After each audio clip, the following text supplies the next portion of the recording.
Thank you for joining our webinar, The Top 3 Trends in Phishing Right Now. My name is Brian Costello, Marketing Manager for MarkMonitor, and I'm excited to be joined by my colleague, Stefanie Ellis, Portfolio Marketing Manager for MarkMonitor. Today, we will discuss the 3 top trends in phishing, providing insights that will reveal valuable intelligence that can help protect your organization. So without further ado, I'd like to welcome Stefanie Ellis to our presentation. Stefanie? Good morning, good afternoon, everybody. Thank you, Brian, and I want to thank everybody who has dialed in today. I really appreciate you being here. So let's go ahead and get started. What are the 2018 cybercrime trends? Well, there's quite a lot. From cryptocurrency, which is new, emerging threat that I feel like we'll be talking a lot more about as the year goes on, to the Internet of Things scams, plus GDPR looming over all of us with the expected who-is changes that will likely give bad guys a little bit more leeway.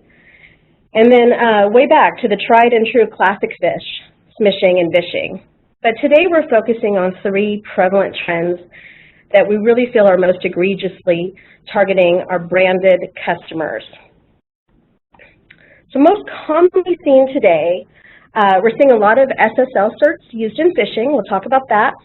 One-time use URLs, we're really seeing an increase in the number of URLs around phishing right now. We'll talk about BEC scams and spear phishing, which is still on the rise. And then I also want to talk about a proactive approach to really disrupting a phisher's business. It gives you an opportunity to fight phishing a little bit more proactively, and that's identifying and shutting down collection point email addresses harvested from phish kits. So we'll walk through all of that today in detail, and then we'll open up for Q&A at the end. And as Brian mentioned, just go ahead and send questions over via the application. So I want to open with this Evade Secure quote, this kind of scary quote.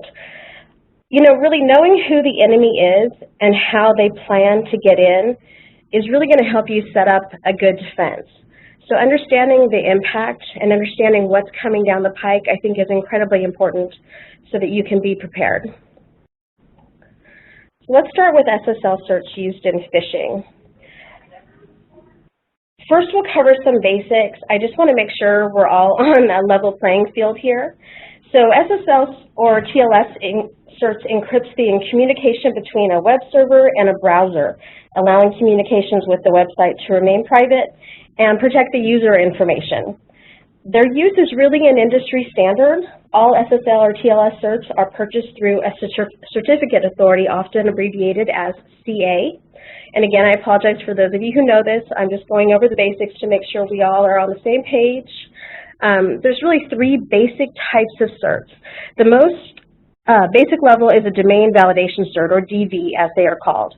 This validation is only verifying that the person applying for the cert is actually associated with the ownership of the domain. And that's an important point, and it'll become more important as we keep talking.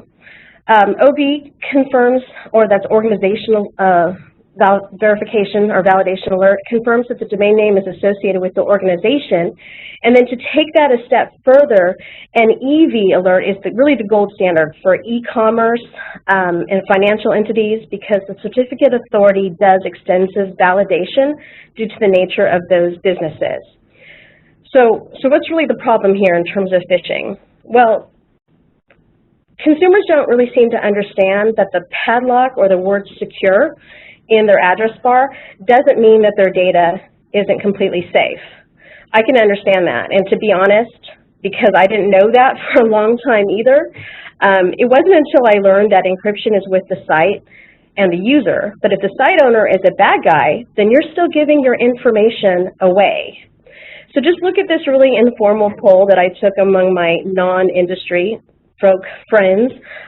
Really, I just asked my friends on Facebook what they thought, and then I just took some of their comments. The assumptions here are exactly what I had thought previously, that the site is legit and secure, that the data I transmit, like my login credentials, is encrypted and protected.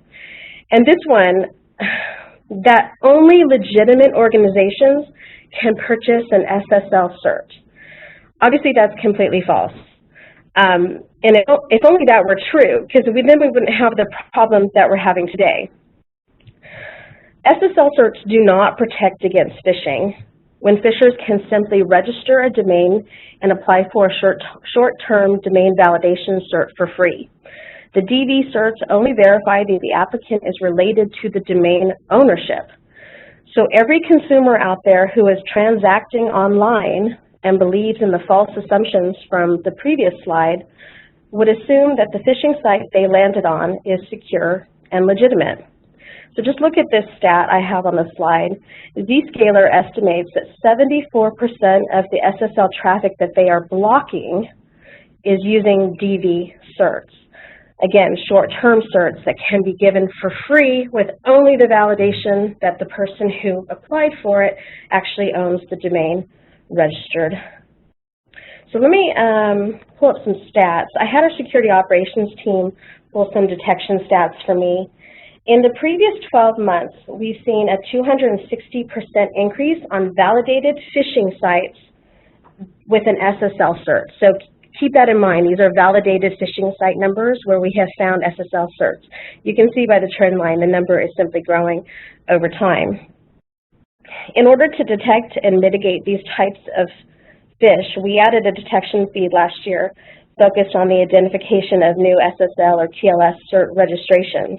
This really allows us to detect those phishing scams quickly. So what's the impact?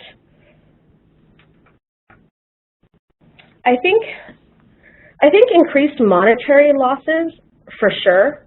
Organizations whose customers fall victim to these scams may see increases simply because the average consumer really is going to think that it's a legitimate site and they're going to give their information. We're going to see a surge in cert and domain registrations, I think. However, we're likely to see a similar impact in domain registrations when GDPR goes into effect in a few weeks.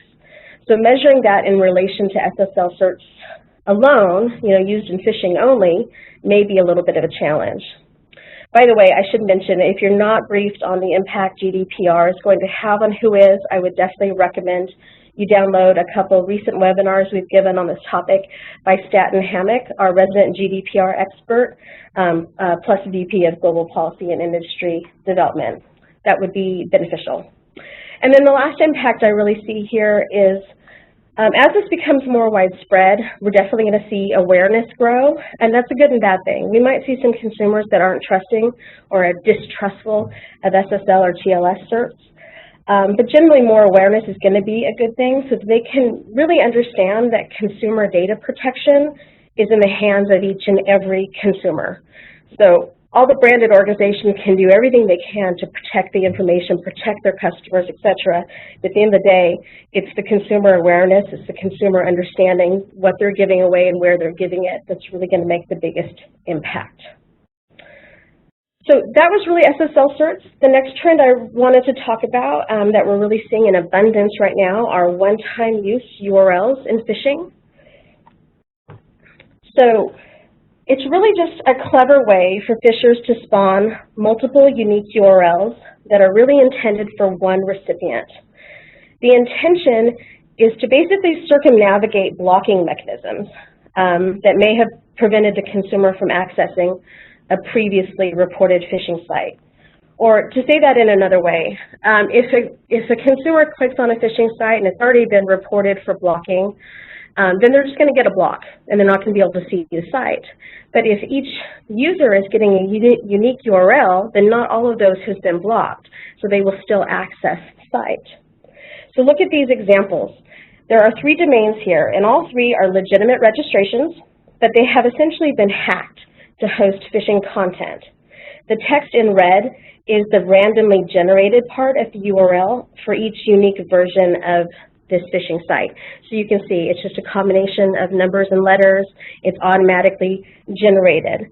And so take a look at this PhishKit data. I know that it's a little bit hard to read because it's a little bit small and light, but do you see where on line 22 it says source OK? Then line 23 copies the quote-unquote OK folder into a new randomly named folder and redirects the visitors to the new folder / website address.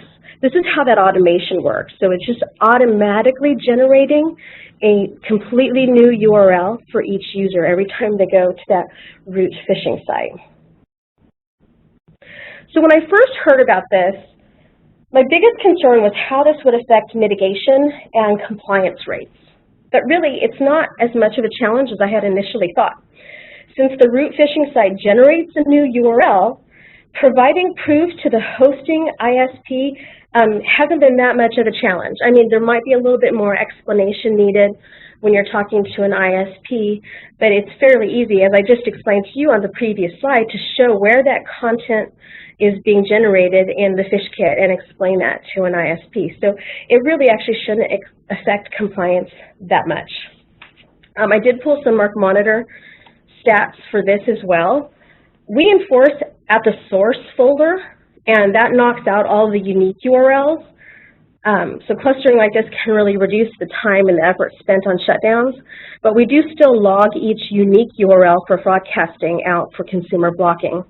So take a look at the chart, and you'll see where the number of unique URLs, which is the blue line that's titled All Detections, has jumped significantly.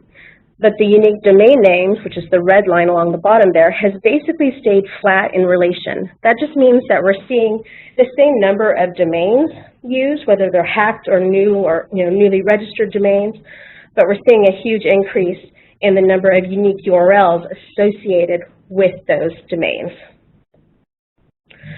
So this all boils down to just another technique by phishers to hide their phishing sites from detection. They really are increasing in their sophistication and are using techniques like this to hide from companies like MarkMonitor who are searching for all the phishing sites that we can find. I think it's important that, we're doing a couple of different steps here, logging all those URLs and broadcasting them out so that they can get, each of those URLs can get blocked, tracking all of that information, but then clustering those shutdown efforts as well. Okay, so third trend I want to talk about, and this is nothing new for those of you who have been around for a few years, but I did want to talk about it because we're still seeing some increases in it, and there's a lot of variations here. I know that this slide has a ton of text. We simply have a lot of variations here, so just stay with me as I walk through this. We're still seeing increases in BEC scams or EAC scams. BEC stands for Business Email Compromise, and EAC is Email Account Compromise. Both are generally in relation to targeted spear phishing attempts to gain data or to request an employee process a wire transfer request or something similar to that. Often these are executive impersonations. So for example, the CEO sending an email to the CFO asking for a wire transfer to be processed, or they may target HR or payroll employees, especially during tax season, by asking for a PDF of each employee's W-2 tax form, thereby allowing the bad guy to commit tax fraud by filing taxes for refunds in other people's names. I think that we've all seen probably a slowdown in tax forms getting processed this year simply due to the increase in fraud over the last few years in this area. But further yet, these scams can be centered around really a lot of different things. Romance scams, lottery, employment, and home rentals. And a note on home rentals. If you need to rent a home long distance, please be sure an independent source verifies the house exists and in the condition indicated in the ad, because otherwise you might get there and realize that the place that you're renting is just an empty lot. So employment scams are really interesting because they're often related to phishing scams as well. Most often they're misrepresenting a legitimate brand to hire somebody, often what's called an accounts receivable job, but the job is really just a money mule. They're basically receiving stolen funds, depositing them, and then issuing an untraceable money order, thus effectively laundering the stolen money from phishing and other types of scams. So I pulled some data from the IC3, the Internet Crime Complaint Center, and the numbers really are jumping. This is 2015 and 16 numbers. I'm a little afraid of what the 2017 numbers will yield when they are released. So if we look at the U.S. numbers, 22,000 victims and 1.6 billion with a B was lost to scams of this nature in that time frame. The international number is just a staggering. Look at that, 5 billion lost between January 2015 to December 2016. It's really quite surprising how effective these scams are. The direct impact of targeted scams of this nature is really in increased data breaches. And you and I hear about this all the time in the news. Data breaches are happening to all of us, companies that we work with, companies that we shop at. These are really symptomatic of what we would call advanced persistent threats, or APTs for short. The bad guys do their research. They determine the best way to get into an organization, and sometimes that's going to be in phases where they are sending various attacks into that company, getting inroads in various areas that then allow them to take hold and have a long-term threat, whether it's embedding malware into that organization or just pulling data or just getting in good and trusted with an email account.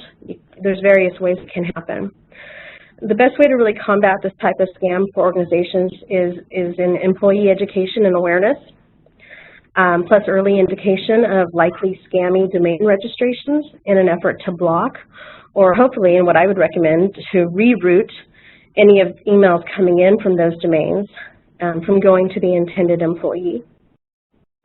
I would also recommend that no one person should be able to initiate a new wire transfer for a new vendor or change a vendor's routing info without an additional verification.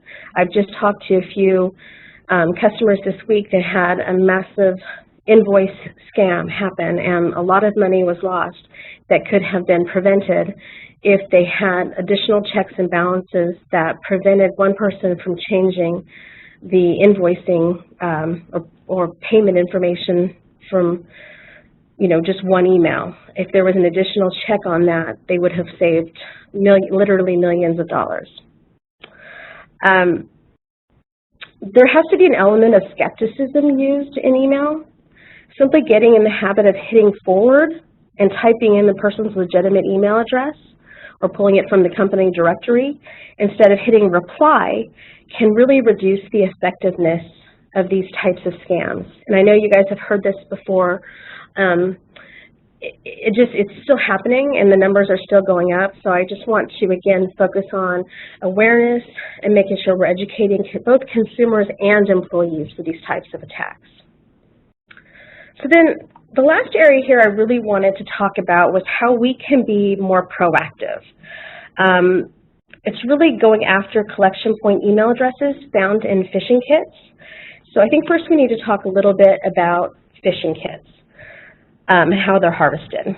This isn't always possible unless you're illegally hacking into a server, which we shouldn't do, but sometimes when the door is open, we can harvest phish kits, which is basically the software package powering the phishing site. And we can glean a lot of usable information in those kits.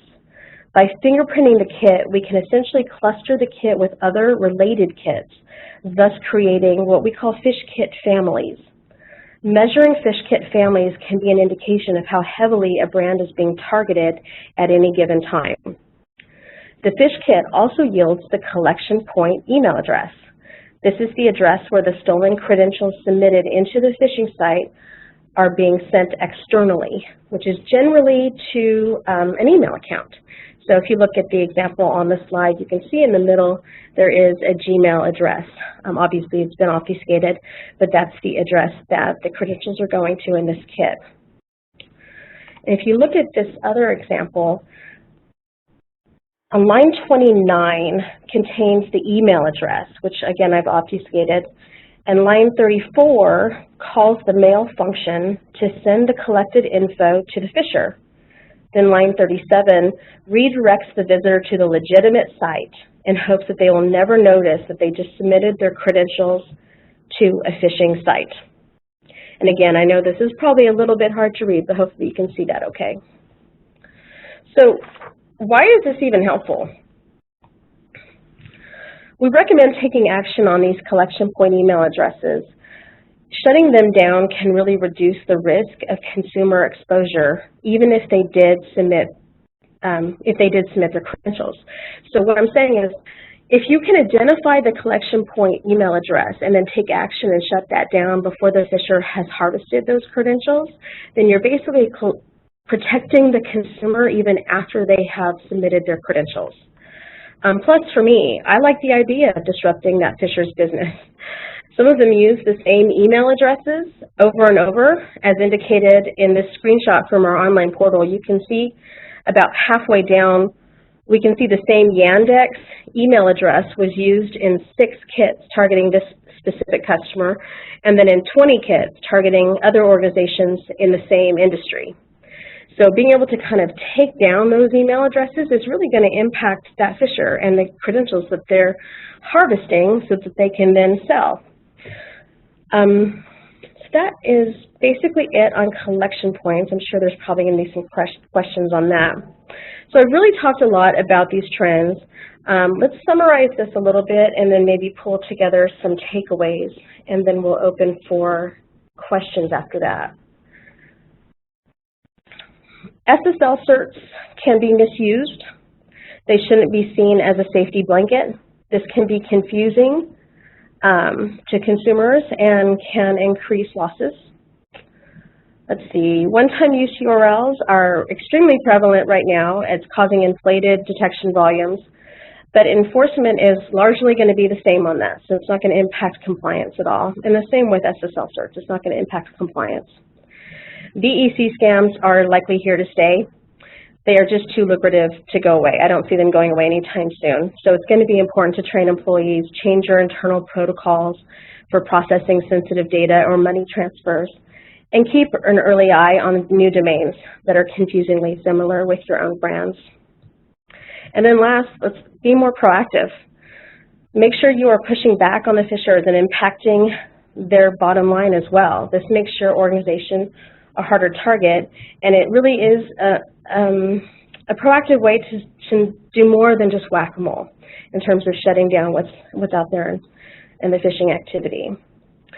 So my last quote here can apply to myriad situations, but really it's just about having a plan, having a backup plan, and you may still get punched in the mouth, but the only thing that really counts is how you rally from that.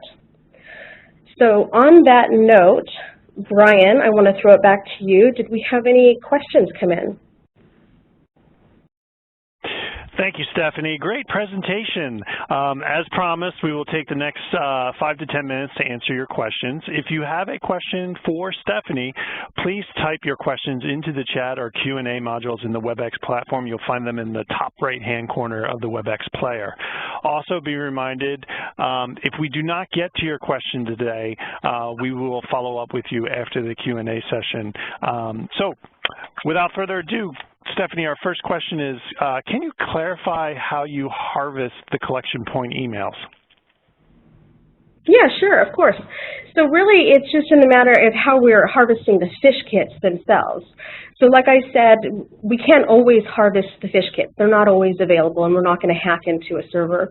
But if the door is open, we can access that data without hacking. We'll harvest that information. We'll fingerprint that fish kit and identify all the different parts of that fish kit, and then within that fish kit is where we find that collection point email address. So most of the time on phishing sites, when a victim enters their credentials into a phishing site, it's sent externally to an email address, and that's what that collection point email address is. Sometimes the credentials are stored locally on that phishing site, but I think we're seeing them more often sent out externally to an email address. And then when we can identify that from that fish kit, and we have the proof right there in the fish kit, so we can go to the ISP and say, you know, this email address is being used in a phishing scam, and then they will take action on it. Okay, great. Next question, can something more be done to stop BEC-type scams, and can you explain how you can take them down? Sure. Well, I'm not sure what can be done to stop them proactively. Essentially, it's one targeted email to one person. it's really hard to detect them. What you can do, though, is detect those lookalike domain registrations, which can be an early indication of when one of those scams might be starting. You can see if there's index records on the new domain that is confusingly similar to your brand. But until you have proof of that scammy email, it's hard to take any sort of fraud enforcement without proof of fraud. You know, the domain name itself might be a brand infringement against your organization, and if that's the case, you certainly can take action from a brand perspective. However, if you're able to get a hold of that email, which likely would happen fairly quickly, in the fraud world everything happens fairly quickly, then if you have that original email and the original email headers, then you can take a fraud enforcement action, which is generally going to be quicker and more effective turnaround time for shutdown of that domain name or that phishing or that email address. So that's the mitigation part. I think identifying the domain name and then, you know, being on the alert for the scam that could be coming from that, making sure that you have processes in place for dealing with that. Again, educating consumers or your partners or your employees about what these type of scammy emails look like so that they don't fall for that attack is going to be important, and making sure that they know how to report those emails to you so that you're notified as soon as they discover it's a scammy email. Okay. And our final question today is, did you ever see one-time use URLs also using SSL certificates? Oh, yeah, absolutely. So we do see that those kind of trends overlapping. And in fact, I think in the examples I showed earlier, one of them did have HTTPS in the URL. So that certainly can happen. They can utilize the domain registration, or I'm sorry, I should say the cert registration in combination with generating one-time use URLs as well.